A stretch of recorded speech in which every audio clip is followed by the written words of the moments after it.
Today topic is instalment. Instalment जो है ना मैथ का सबसे डिफिकल्ट टॉपिक है, इसलिए इसको अच्छी तरह से समझने की जरूरत है।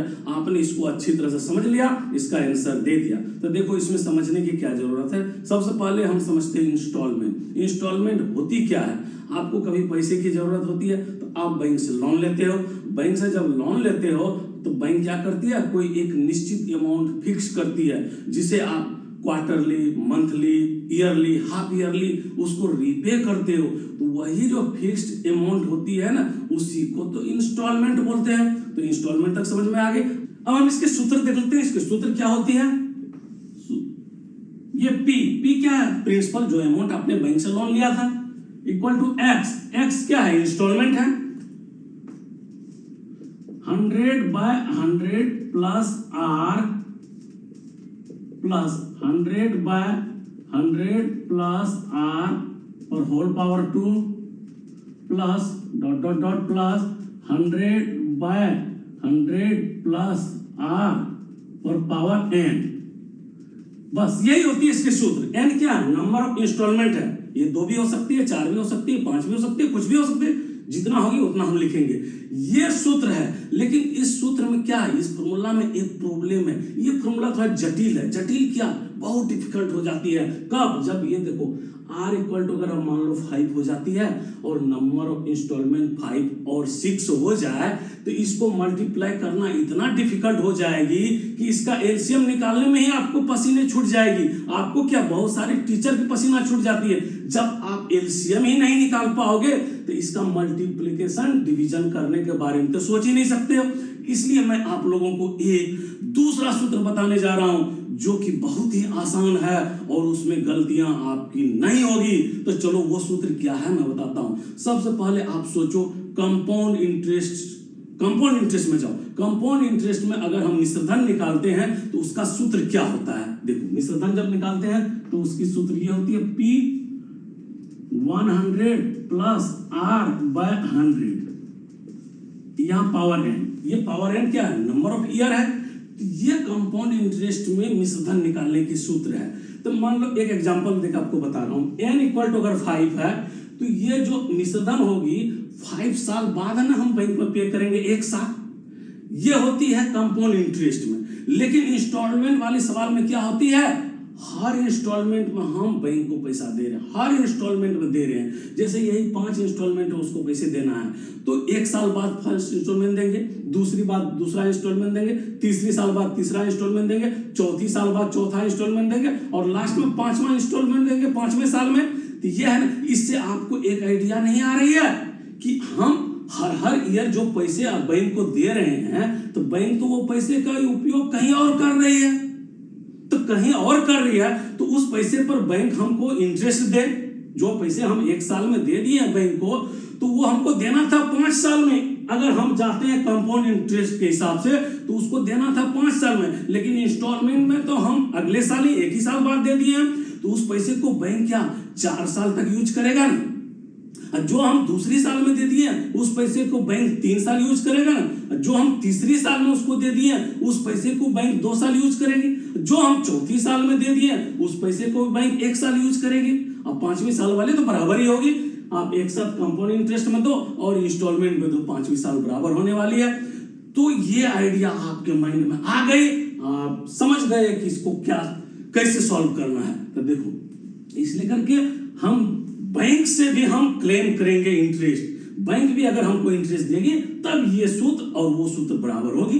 तो देख लो x प्लस x का 100 plus R/100 plus x plus R/100 पर power 2 plus dot dot dot plus x 100 plus R/100।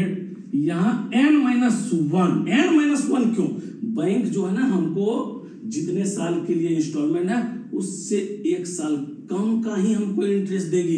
क्योंकि 1 साल तो हमको फर्स्ट इंस्टॉलमेंट देना ही है उसको। तो इसलिए करके ये फॉर्मूला आप समझ जाओ। बस आसानी हो जाएगी आपको कटाने पिटाने में, एलसीएम निकालने में। देखो यहाँ 100 है, देखो सभी में 100 है, 100 पर कितना पावर हो उसको आसानी से हम उसका एलसीएम निकाल सकते हैं, इसीलिए ये फॉर्मूला ज्यादा सटीक है। तो चलो हम सम सॉल्व करते हैं। A sum of rupees 10,000 is borrowed at 10% per annum, compounded annually, which is paid back in 3 equal installment. What is the amount of each installment? क्या बोल रहा?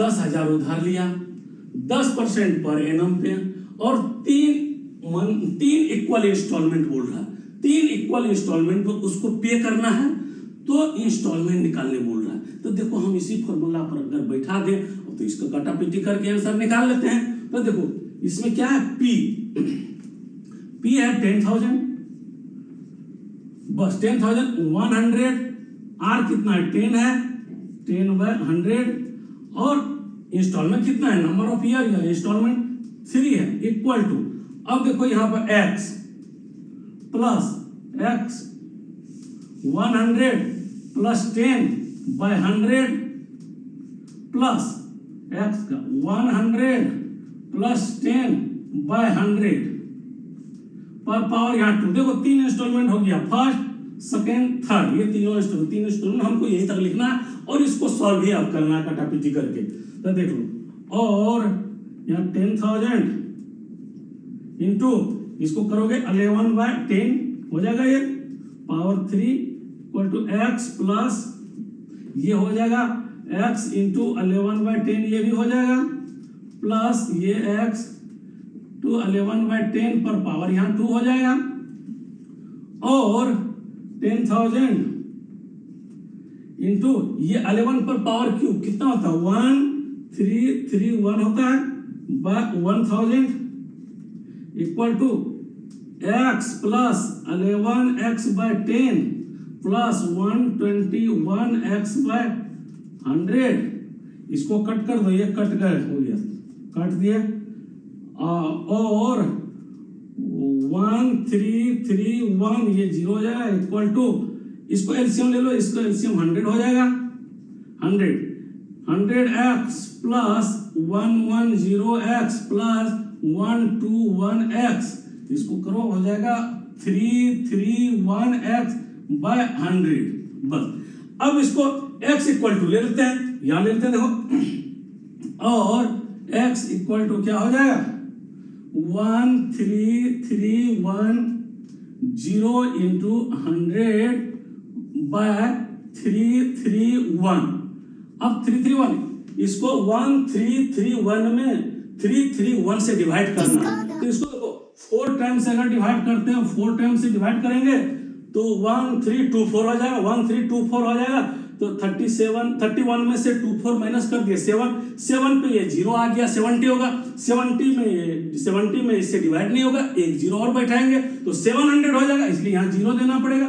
700 में 331 से 2 टाइम्स में हो जाएगा, तो 2 लिखेंगे, 2 टाइम्स में 662 हो जाएगा, 700 में 662 माइनस करोगे तो 38 हो जाएगा, 38 पर एक 0 देंगे तो 380 हो गया, 380 में मतलब 1 टाइम लगेगा, 1 टाइम लगा, 380 में से 31 माइनस करोगे तो 49 हो जाएगा, 49 होगा मतलब क्या 490 हो जाएगा, 0 लेंगे तो 490।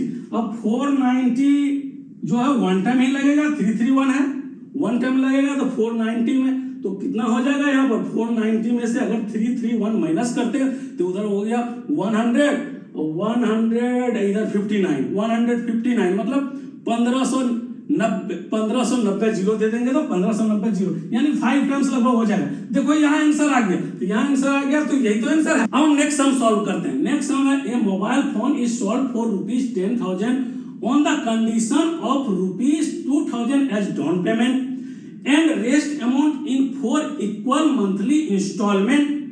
If the rate of simple interest is 12% per annum, find each installment. क्या बोल रहा है, एक मोबाइल फोन को 10,000 में बेचा जाता है, किस कंडीशन में बेचा जाता है 2000 एज डाउन पेमेंट, 2000 जो होता है वो डाउन पेमेंट देता है, बाकी जो है ना वो 4 इक्वल मंथली इंस्टॉलमेंट में रिपे करता है। अगर रेट ऑफ इंटरेस्ट बोल रहा है यहाँ 12% पर एनम है, rate of interest 12% per annum, find each instalment. देखो इसमें एक चीज और देखने की जरूरत है, यहाँ देखो सिंपल इंटरेस्ट बोल रहा है, तो उस पिछले वाले सवाल में कंपाउंड इंटरेस्ट बोल रहा था, इसमें सिंपल इंटरेस्ट बोल रहा था। तो दूसरी चीज बात क्या है इसमें, यहाँ देखो 12% पर एनम है, तो 12% पर एनम है, लेकिन यहाँ तो इंस्टॉलमेंट मंथली है, तो मंथली इंस्टॉलमेंट है, तो हम इसको 12% पर एनम को 1% 1 मंथ में कन्वर्ट कर लेंगे, 1% पर मंथ ही होगा ना।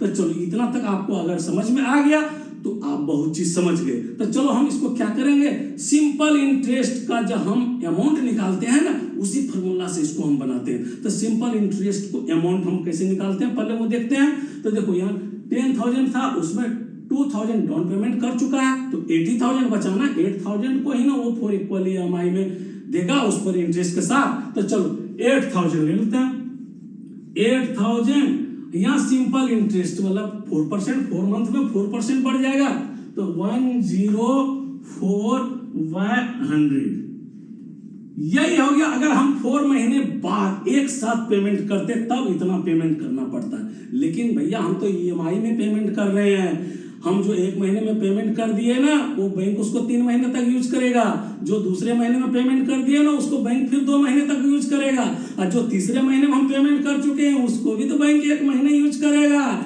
इसीलिए फिर यहाँ हम क्या करेंगे, x + 100 1x/100 plus 102x/100 plus 100 3x/100, यानी कि ये हम लास्ट महीने में पेमेंट जो करेंगे चौथे महीने में वो x हो गया।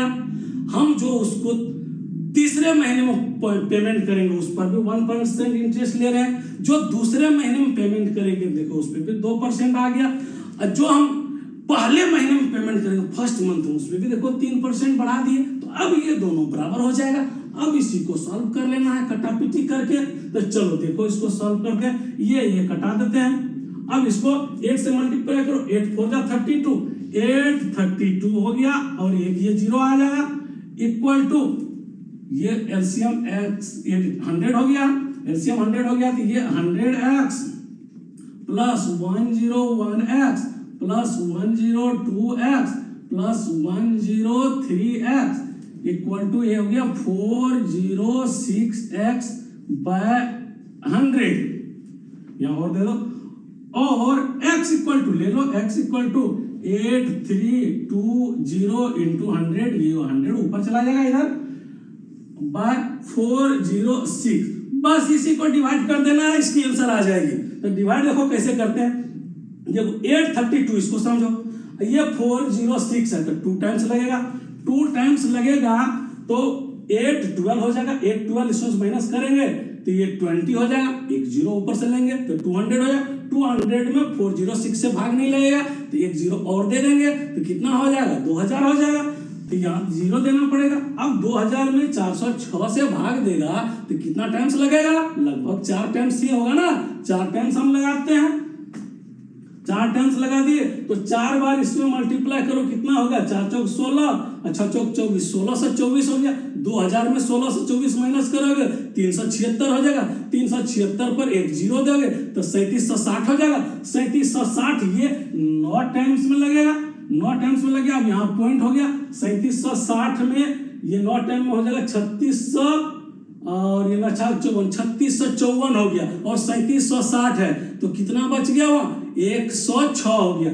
106 में एक 0 दे दोगे 1060 हो जाएगा, 1060 हो जाएगा तो 2 टाइम्स लग जाएगा। अब देखो यहाँ तक हम बनाए, ये देखो यहाँ तक हम जब सॉल्व किए इसी में हमारी आंसर आ जाती है। हाँ तो बच्चों ये वीडियो अगर आप लोगों को अच्छा लगा तो इसको जरूर से जरूर लाइक करो, शेयर करो, सब्सक्राइब करो और कमेंट बॉक्स में अपना व्यू जरूर लिखो।